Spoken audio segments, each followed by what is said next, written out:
Son las 13 horas, 1 de la tarde. Informativos de Radio Andújar. Fuente Sorda, un espacio de los servicios informativos de Radio Andújar. Escribe y presenta Juan Parras. ¿Qué tal, señoras, señores? Bienvenidos, buenas tardes. Llegamos al final de Fuente Sorda, aunque no porque dejemos de aparecer definitivamente al inicio del informativo de mediodía de Radio Andújar, que es lo que hacemos a diario, sino porque aparcamos este espacio hasta después de la feria de septiembre. O sea, como siempre, como todos los años, las vacaciones imponen su ley y como cualquiera de ustedes, también nosotros disfrutaremos del descanso estival o ayudando a que lo disfruten los compañeros. Como conocen, los meses de estío, Andújar queda sola, como aletargada, y eso que nos quedamos sin noticias que compartir con ustedes es lo mismo. A partir de ahora, a cientos de ustedes los debemos buscar en la zona de las viñas o en las playas de moda, porque la salida ni siquiera es progresiva, y sí al pelotón. Y se entiende, que quede claro, porque eso de no poder salir a la calle porque el calor no da tregua ni siquiera por la noche,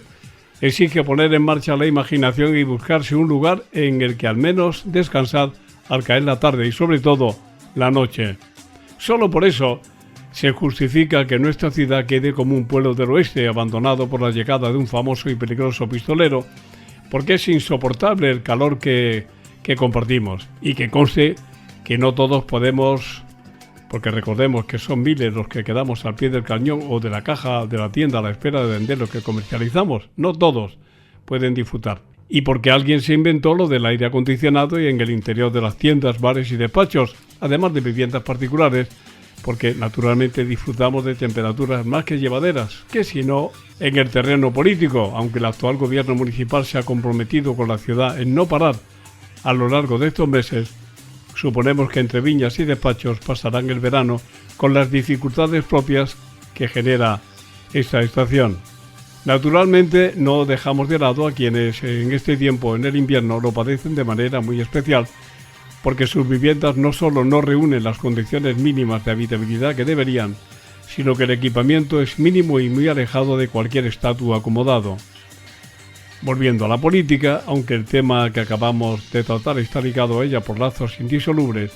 las vacaciones de nuestros representantes serán por partes, con el fin de que el vacío de poder no exista y siempre quede alguien con capacidad de maniobra y poder suficientes para enfrentarse a los problemas que pudieran surgir. Nosotros nos vamos también con el trabajo comprometido cubierto, lo que nos proporciona un añadido de seguridad que finalizará, como decíamos, pasada la feria de septiembre. Por tanto, señoras y señores, desearles lo mejor, unas buenas vacaciones compartidas, la elección de un lugar en el que descansar y una vuelta a la cotidianidad nada traumática. Que sean todos los felices que merecen y puedan, y hasta la vuelta. ¡Felices vacaciones!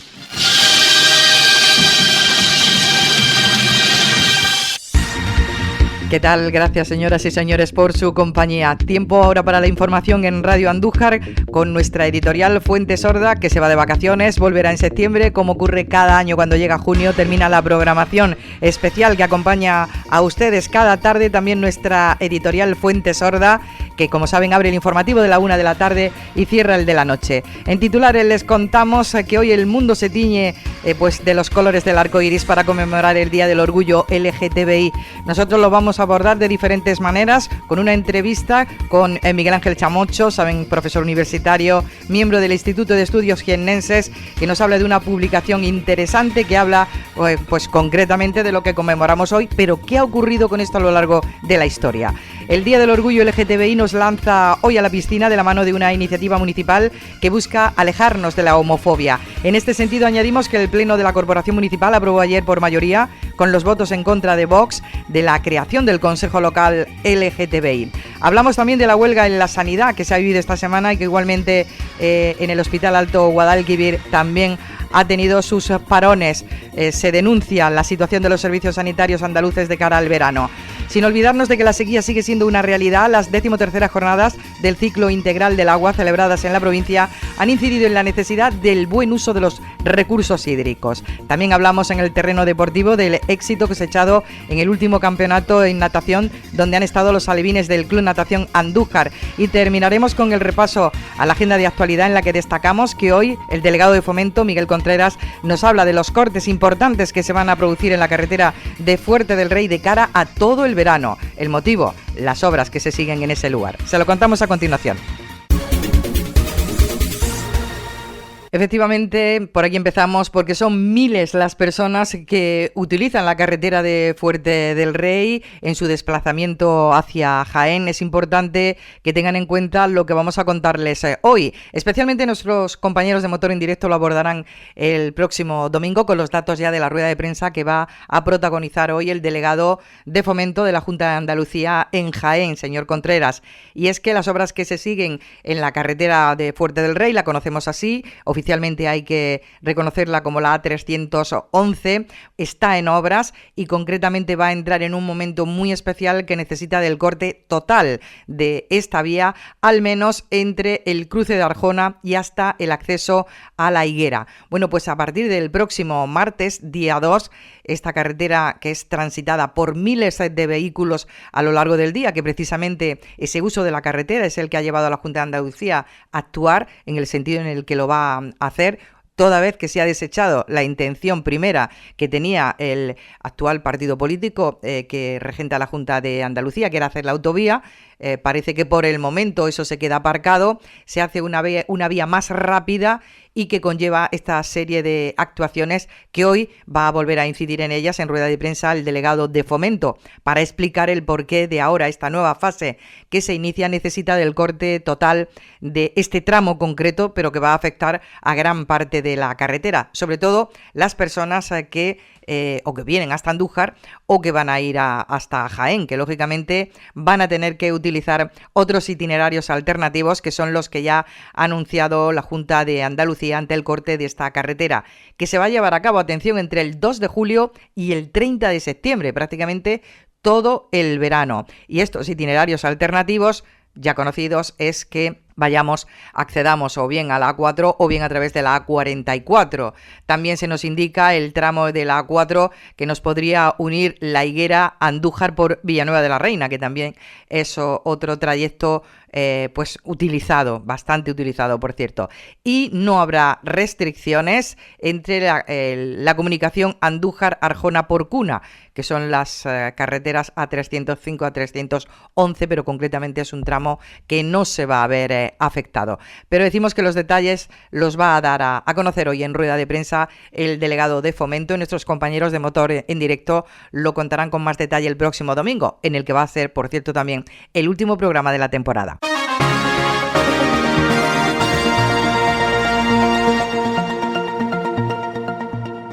Y hablamos del orgullo LGTBI. Hoy se conmemora este Día Internacional que desde el Ayuntamiento de Andújar va a servir para que digamos no a la homofobia, con un hecho simbólico, un acto simbólico que será lanzándonos a la piscina y disfrutando de las actividades que se han impulsado desde el Ayuntamiento de Andújar. No parece que el cielo quiera acompañar del todo, pero hay un abanico importante de actividades a las que sumarse en conmemoración del orgullo LGTBI, que ayer también tuvo su protagonismo en la sala de sesiones del Ayuntamiento de Andújar, donde a propuesta del grupo andalucista se aprobaba la creación del Consejo Local LGTBI, después de oír, pues el posicionamiento de los grupos con representación municipal y con la versión que daba Vox al respecto de para qué la creación de este consejo, cuando cualquier persona tiene cantidad de consejos locales a los que poder apuntarse y que no hubiera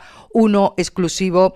para lo que abarca el orgullo LGTBI. Entre las cosas que pudimos ver en la sala de sesiones es un quíteme usted esa bandera, o me la pongo porque, bueno, considero que es una manera de que estemos presentes en la realidad del colectivo LGTBI. ¿Qué queremos decir con esto? Pues que el grupo andalucista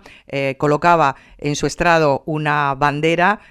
arcoíris que tuvo que ser retirada a insistencia del alcalde presidente de la corporación, que insistía en que no era legal que hubiera ningún tipo de bandera. Así lo hizo el andalucista Encarna Camacho, que al final del pleno, cuando se aprobaba esta moción por todos los grupos políticos menos por Vox, pues se quiso hacer de nuevo defensa de la bandera arcoíris. Bueno, yo voy a terminar sacando de nuevo una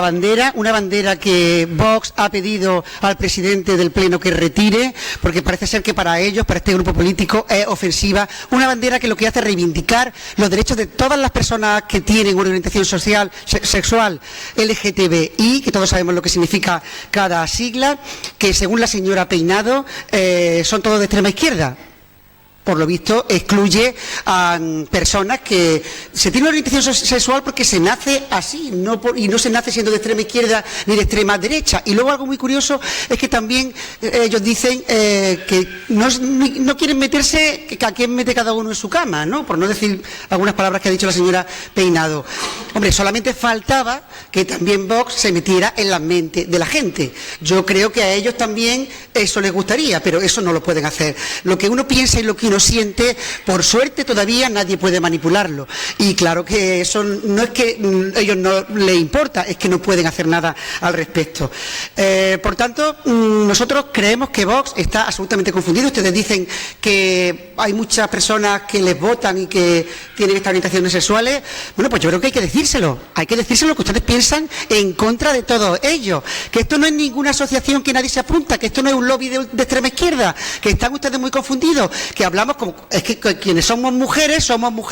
quienes son mayores, y por tanto el Consejo de Mayores incluye a todos los mayores de Andújar, y hay una representación de una serie de personas que en participación ciudadana trabajan para las actividades de ese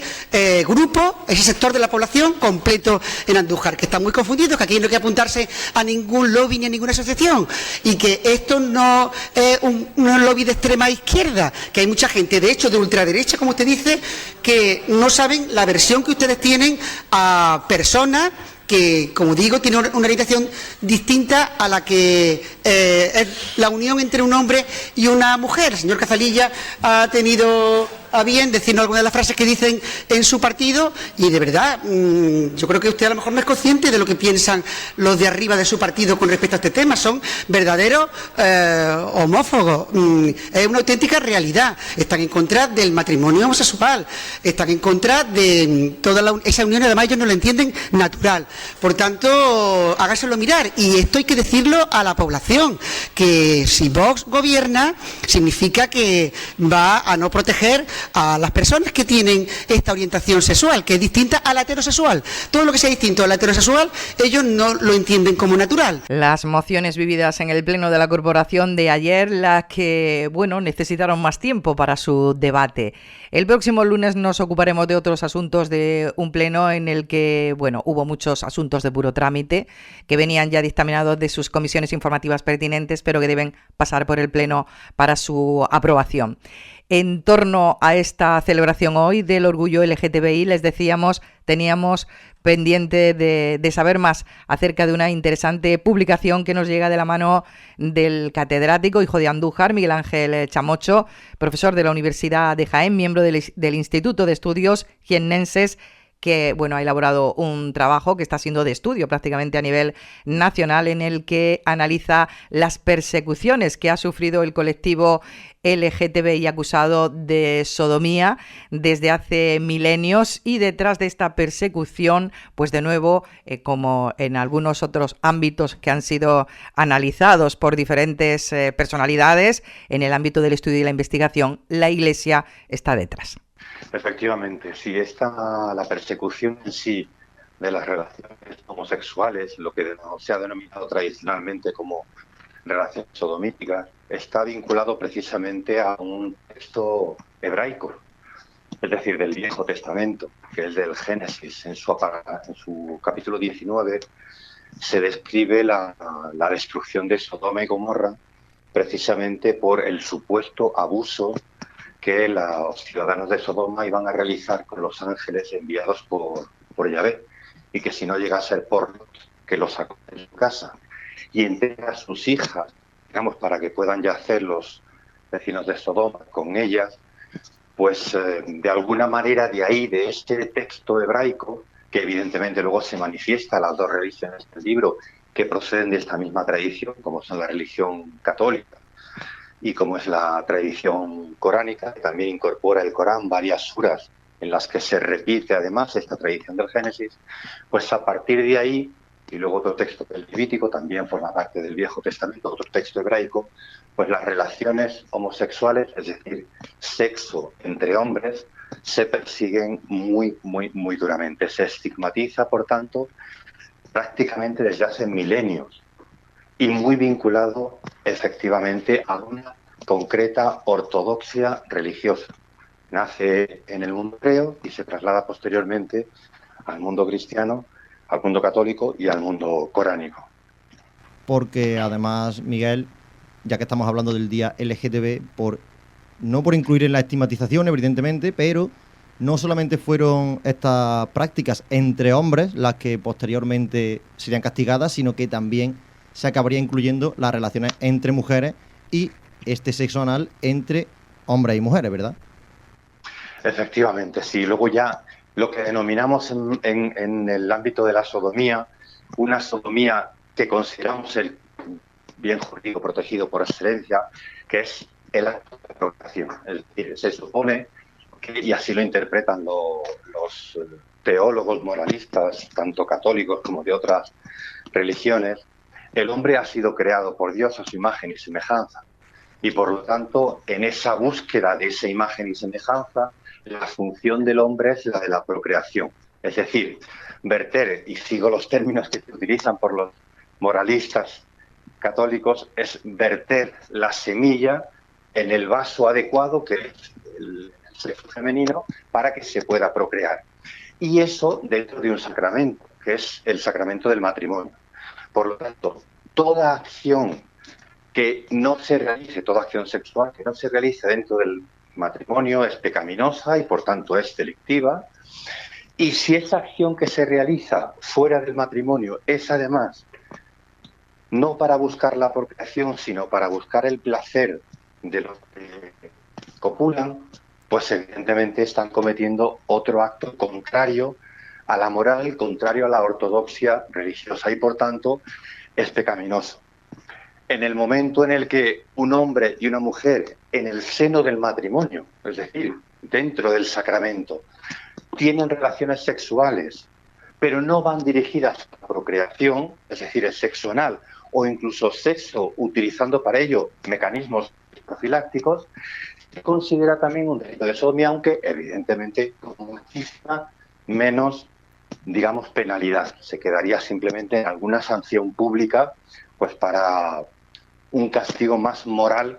que de otro tipo, más moral o más físico que digamos con una condena capital, porque hay que entender que si Sodoma fue castigada con el fuego divino, la forma de purgar el pecado por parte de los sodomitas, es decir, por parte de los homosexuales, es precisamente mediante la hoguera, que es una pena capital de un enorme dolor, muy llamativa a los ojos del pueblo, muy escenografiada, porque lo que busca también es precisamente el ejemplo, esta ejemplificación en el pueblo para evitar que ese tipo de conductas se realicen y, por tanto, el ejemplo que cunda de que las personas que tienen ese tipo de relaciones pues están en contra de la ortodoxia cristiana y, por lo tanto, tendrán esa misma sanción penal que es el castigo en la hoguera. Claro, porque... Sí, perdón, sigue, Miguel, sigue. No, decía que además, que como has planteado, efectivamente también es mucho más difícil de justificar, pero los teólogos y moralistas de la época también justifican la homosexualidad femenina, es decir, la sodomía entre mujeres. En este sentido, digamos que la conducta no puede existir porque no hay una mujer que tenga un pene que pueda penetrar en el sexo femenino. Pero se articula de alguna manera, por lo que denominamos en derecho la analogía, que si dos mujeres se satisfacen por el mero placer de satisfacerse, sin que ese acto vaya dirigido a la procreación, sea o no en el seno del matrimonio, en el seno del matrimonio es imposible entre dos mujeres, en esas diríamos hoy, para la moralista cristiana, pues evidentemente también, por analogía, deberían ser castigadas con menos pena, con menos significación, pero también deberían ser castigadas. Por eso, cuando se habla en general de la sodomía o de persecución de la homosexualidad, desde una perspectiva tradicional e histórica, siempre vinculada al sexo anal entre hombres. Claro, porque además, ya como apunte para los oyentes, el sexo anal entre hombres, claro,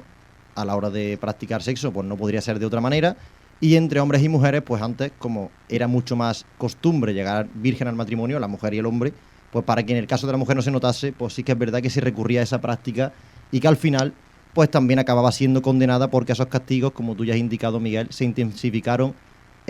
sobre todo en la Edad Media, y era por la hoguera, pero también llegó un momento en el que se usaba el garrote vil y luego la hoguera, ¿verdad? Sí, efectivamente, eso es cuando de alguna manera ya los filósofos de las luces, de alguna manera las tesis irracionalistas empiezan a incorporarse en el mundo intelectual, se dan cuenta de que determinadas penas lo único que persiguen es un dolor insufrible, inhumano, en las personas que no es necesario. El ejemplo en sí que se quiere dar con ese castigo físico se puede realizar con la misma escenografía, pero sin hacer sufrir a la víctima. Y en este caso, algunos, para precisamente hacer un poco más humanitaria la pena, se les, digamos, ejecutaba anteriormente a ser quemado el cuerpo en la hoguera. El cuerpo en la hoguera era de alguna manera el ejemplo social, pero también para purgar el pecado. La idea de purgar el pecado, de someterlo al fuego de llamas, está desde los anales milenarios de la persecución, está en el propio Levítico, es decir, quien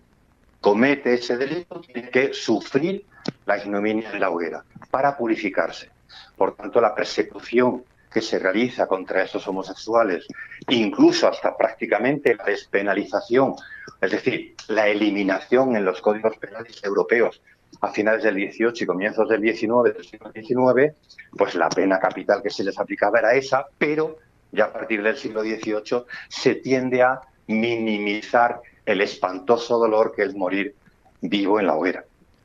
Y con eso iremos ahora, Miguel, con ese comienzo, no vamos a decir normalización total, ese comienzo de la normalización de estas prácticas, que como tú bien dices fue ya en los siglos de la Ilustración, en el siglo XVIII y XIX, pero llama la atención que para condenar una práctica que va en contra de lo que aparece en las Escrituras, pues el castigo sea, pues ya decimos, ir contra las propias Escrituras, porque también otro de los códigos del cristianismo y de todas las religiones es no matarás, y llama mucho la atención esos castigos tan severos hacia estas personas. Sí, efectivamente, es una de las contradicciones. El quinto mandamiento está ahí y, sin embargo, era la propia Iglesia la que infligía ese mismo castigo. Bueno, en todo caso, lo que de alguna manera tenemos que tener en cuenta, en mi perspectiva, yo cuando analizo este tipo de temas, lo que intento es no con la perspectiva que tengo yo hoy, porque entonces es imposible justificar el por qué en la Edad Media o en la Edad Moderna, es decir, prácticamente hasta el siglo XIX, había mentalidades que perseguían el sexo entre dos mujeres o que perseguían el sexo dentro del matrimonio entre hombre y mujer cuando no iba dirigido a la procreación. Había personas que se dedicaban a perseguir ese tipo de conductas. Eso solo es explicable en la medida en que los valores sociales que persiguen, que protegen esos estados anteriores a nuestro estado contemporáneo, al estado en el que la razón se impone a la fe o al dogma, eran fundamentalmente eso, eran estados basados en la religión, eran estados confesionales. Todos los pecados que perseguían la propia Iglesia, al ser un estado, digamos, confesional, esos pecados se convertían en delitos. Y uno de los peores delitos que podía existir era traicionar a Dios. Y se entendía, y así lo planteaban y lo explicaban los moralistas cristianos, ir en contra de Dios es ir en contra de la naturaleza. Si una persona traiciona a Dios, traiciona la propia naturaleza de las cosas. Y por eso al vicio de sodomía se le llamaba vicio contra natura, porque iba dirigido a buscar objetivos que no eran los que Dios había creado en la persona, en las personas. Entonces, en esa funcionalidad de que el hombre traicionaba al propio creador, estaban basada esa persecución tan terrible, que luego es más una persecución más teórica, más sobre el conjunto de normas que van imponiéndose a lo largo del tiempo, que luego una persecución real, porque cuando descargamos en los archivos nos encontramos realmente muy pocas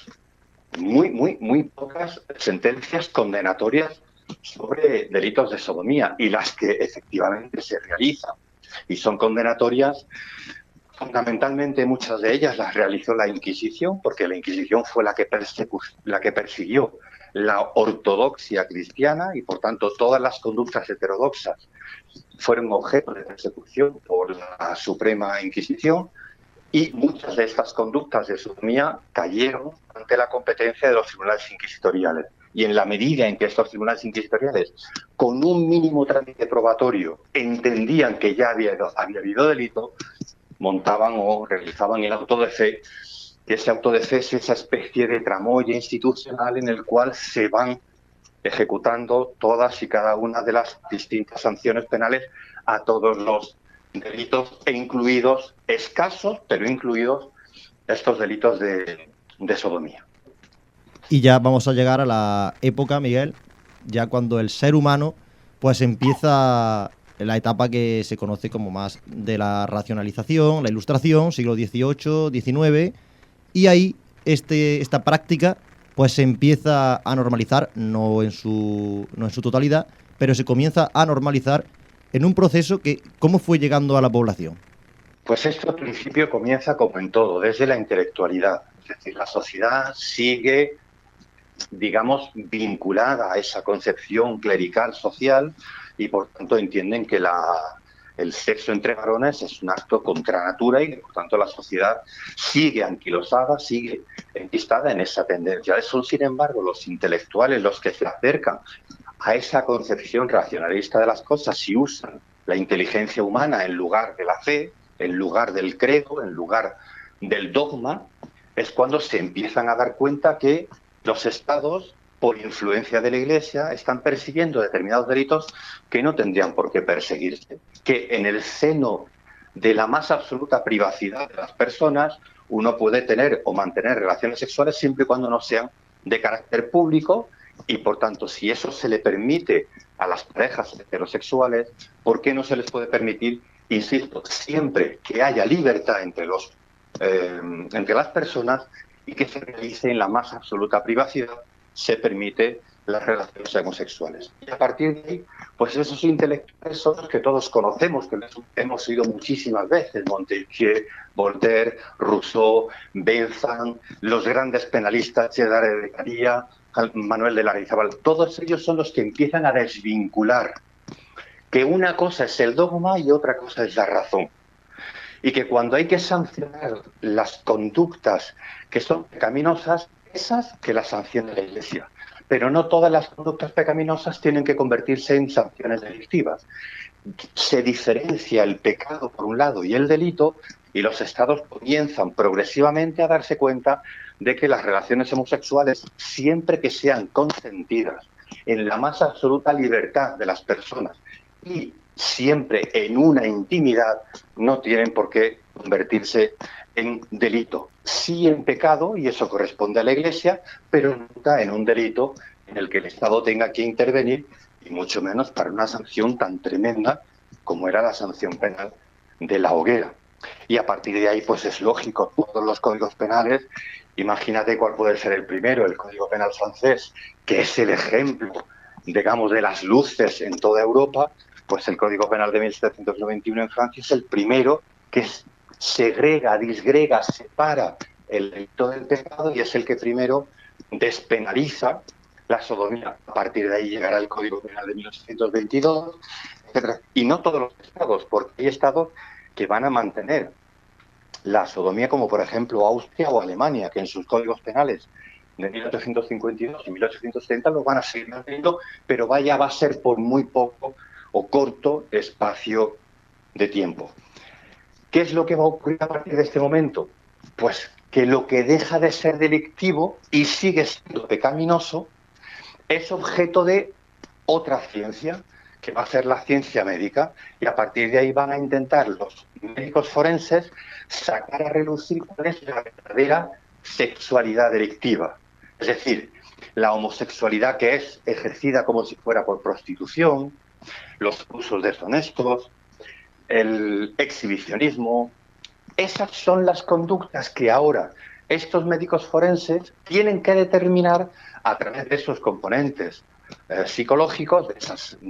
entrevistas psicológicas con esas personas, de determinar cuál es la verdadera sexualidad equilibrada y la sexualidad que debe de considerarse delictiva. Y a partir de ahí, esta es la sexualidad que vamos a encontrar en los códigos penales. Por ejemplo, violar a un menor. Violar a un menor. Un hombre que viola a un menor, si haya teóricamente habido no voluntad, se considera que es una impresión de la sexualidad, que es un defecto de la moral sexual de esa persona y por tanto tiene que ser delictiva, no pecaminosa, pecaminosa también, pero ya delictiva. Entonces, el sexo entre adultos, sean hombres o sea entre mujeres, de modo propio y en el seno de la intimidad de las personas, dejará de ser delito, aunque se mantenga como pecado, mientras que a partir de ahí la ciencia médica, la medicina forense, es la que estará teóricamente cualificada a lo largo de todo el siglo XIX para que cuando emerjan esas posibles conductas delictivas tengan que determinar qué sexualidad es delictiva y qué sexualidad no es delictiva. Y aquí, permíteme que abra este otro, digamos, paréntesis, como aquí, en este momento, la ciencia médica va a absorber dos leyes que ya venían siendo históricas desde tiempos inmemoriales, que son las leyes naturales, se entiende que sexos diferentes tienen funciones diferentes. Por tanto, el hombre tiene una función en la relación sexual distinta a la función que tiene la mujer. Y por tanto, eso las leyes, digamos, naturales, las siguen absorbiendo la ciencia médica. Y la segunda ley es la de atracción de sexos. El hombre tiene que sentirse atraído por la mujer y la mujer tiene que sentirse atraída por el hombre. Esa es la ley natural. Todo lo que choque ahora con esas dos leyes, la de diferenciación de sexos y la de atracción de sexos, es algo invertido desde el punto de vista sexual. Es una anomalía psicológica, es una patología sexual. Y así es como va a empezar durante todo el siglo XIX y gran parte del siglo XX a tejerse sobre los homosexuales la idea de que son pervertidos, de que tienen una psicopatología sexual, de que están invertidos, que ha sido la persecución que les ha prácticamente llegado hasta prácticamente los días de hoy. Es decir, hoy el colectivo LGTBIQ+, llevamos aproximadamente 15 o 20 años, que a lo largo de milenios está realmente viviendo en algunos países, fundamentalmente del occidente europeo, está viviendo una verdadera edad de oro para ellos. Porque la persecución que ellos han vivido, religiosa, penal, pero también social, por esa consideración de invertidos, en la dictadura del general Francisco Franco, con la ley de vagos y maleantes, eran perseguidos por ser homosexuales y eran encarcelados por ser homosexuales. Toda esa ignominia, pues prácticamente ha parado 20 años después de la entrada en la actual democracia, viviendo hoy, repito, el colectivo LGTBIQ+, derechos, afortunadamente para ese colectivo, que si lo comparamos en el tiempo de la persecución milenaria, realmente en muy corto espacio de tiempo han conseguido importantísimos derechos, importantísima visibilidad y sobre todo vivir una etapa de oro para este colectivo que demandaba eso, la posibilidad de visibilizar el que no todas las conductas ligadas a la sexualidad ni todas las formas de vida de carácter sexual tienen que llegar los patrones tradicionales de hombre-mujer. El Código Civil se reformó, permitimos los matrimonios o las parejas de hecho, permitimos la adopción en parejas de hecho. En fin, la sociedad afortunadamente ha evolucionado, insisto, dentro de una tradición milenaria que ha anquilosado una persecución extrema, diría yo, aunque es verdad que luego con muy pocos ejemplos, contra las relaciones de carácter homosexual. Efectivamente, Miguel, y esta tradición, aunque el Estado fuera ganando un poquito de terreno a ese derecho, vamos a decir, derecho divino, el Estado fue ganando derecho desde lo que hemos dicho, desde la época de la Ilustración, siglos XVIII y XIX, y ya actualmente, en los días de hoy actual, pues ya estas prácticas evidentemente están totalmente aceptadas, pero como decimos, tienen esta tradición pues unas raíces muy hondas y aún a día de hoy, pues aunque es como tú dices, una edad de oro después de tantos milenios de persecución, pues se han conseguido muchísimos derechos y muchísimo respeto a este colectivo, pero aún a día de hoy parece que hay parte de la sociedad que sigue negándose a aceptar a este colectivo y ahí pues puede que siga teniendo que ver un poco todo esto que venimos hablando. Es necesario. Yo entiendo que las transformaciones sociales requieren un tiempo. Sobre todo aquellas que han sido milenarias. Es decir, el que de golpe y porrazo adoptemos que el divorcio forma parte consustancial de la vida social, pues conllevó y durante mucho tiempo sus idas y devenidas. La República lo articuló, lo negó la dictadura del general Francisco Franco, volvió en el año 81 y hoy lo tenemos perfectamente normalizado. Pero sigue habiendo colectividades sociales que entienden que el divorcio no debe ya de existir. Pues de la misma manera, cuando los cambios sociales se producen en tan corto espacio de tiempo, mentalidades tan ligadas a una tradición ancestral, cuesta mucho más tiempo transformarlas. En un ámbito urbano liberal, esa aceptación de los nuevos valores sociales es mucho más rápida, porque se difumina entre tanta vida, entre tanta urbanidad, pero en colectivos más cerrados, más rurales, es mucho más complicado el que se produzcan con tanta velocidad estos cambios de valores sociales. Entonces vivimos efectivamente ahora un modelo para el colectivo LGTBIQ+, que si tú lo analizas desde la perspectiva sociológica, es mucho más urbano, es mucho más de grandes ciudades, es mucho menos rural y, por supuesto, muchísimo menos ligado al ámbito de las pequeñas localidades o de las pequeñas poblaciones, en donde las personas, como se suele decir tradicionalmente, publicitan su vida sexual, digamos, contraria a los cánones tradicionales de hombre-mujer, pues tienen un rechazo social y muchas de esas personas tienen que abandonar esas localidades por muchísimas razones. Entonces, efectivamente, yo creo que hoy la consecución de estos derechos se ha realizado con tanta velocidad que, como todos los cambios sociales que se realizan con mucha velocidad, hay quienes se adaptan más rápidamente. En el ámbito urbano, como indico, desde el punto de vista sociológico, es mucho más fácil que el colectivo LGTBIQ+ desarrolle un nivel de vida razonable con muy pocos delitos de odio, o razonablemente pocos delitos de odio, mientras que en el ámbito rural entiendo que es más complejo, porque ahí los hábitos sociales se transforman mucho más lentamente y eso pues quizá provoca un mayor rechazo social, aunque quizá menos delitos de odio. Quizá donde más delitos de odio se produzcan sea precisamente el ámbito donde más se desarrolle socialmente el colectivo LGTBIQ+.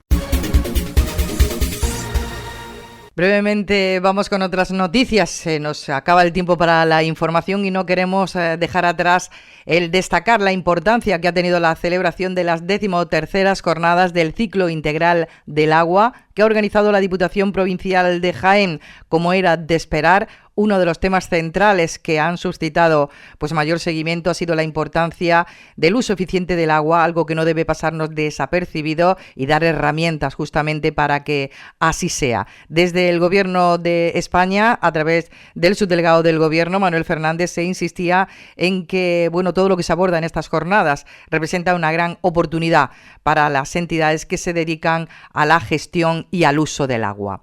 No nos olvidamos tampoco, cambiando de asunto, que las movilizaciones en torno a la sanidad también han sido destacadas en esta semana, unas movilizaciones a las que se ha sumado el Hospital Alto Guadalquivir. Por cierto, los sindicatos convocantes hablan de más movilizaciones a lo largo del verano, toda vez que una de las cosas que se denuncian es la mala situación que presenta el sistema sanitario andaluz de cara al verano. Han sido protestas con parones en los hospitales de Andalucía que han dejado a lo largo de la mañana de prestar un servicio, el servicio habitual que vienen realizando, pero como les digo, lo que no significa que se hayan acabado. Anuncian más movilizaciones a lo largo del verano. Apunte deportivo también en nuestro informativo para nuevamente congratularnos, ya que hoy hablamos de lanzarnos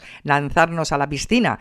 para conmemorar el orgullo LGTBI, pues quienes se lanzan a la piscina y lo hacen de maravilla es el Club de Natación de Andújar, que siguen ganando premios, y en esta ocasión en el Gran Campeonato de Andalucía, donde Rafa Díaz Vargas se ha proclamado subcampeón de Andalucía en 50 metros mariposa, haciendo además la marca mínima para el Campeonato de España. Nerea Montijano, que también ha hecho todas las mínimas para el Campeonato de España, proclamándose campeona de Andalucía, 200 metros libres, subcampeona 100 metros libres y 50 braza, y bronce en 200 metros estilo, que no está nada mal. Y otra representante de Andújar, Leonor de la Rosa, que fue cuarta en 400 metros libres, una marca mínima para el Campeonato de España, consiguió el sexto puesto en los 80 metros libres y en los 200, y un 10º lugar en 100 metros libres. No está nada mal. Nuestra más sincera felicitación y enhorabuena a toda la gran familia del Club de Natación de Andújar. Así terminamos, recordándoles que la agenda del día vamos a seguir muy pendientes, como abríamos en nuestro informativo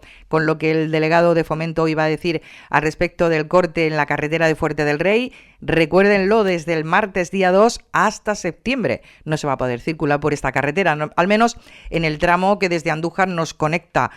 con la misma para poder dirigirnos hasta la capital. Hay que irse por la 4, hay varios trayectos que ya les hemos anunciado, lo pueden rescatar también en nuestras redes y seguir el programa que el domingo harán nuestros compañeros de Motor en Directo para analizar esta situación. Y anoten que el sábado también nos trae representación en el Altozano de la Marquesa, de la mano de la Diputación Provincial, la leyenda de Gilona. Esperemos que el tiempo acompañe. Así nos despedimos, deseándoles como siempre lo mejor. Hasta luego.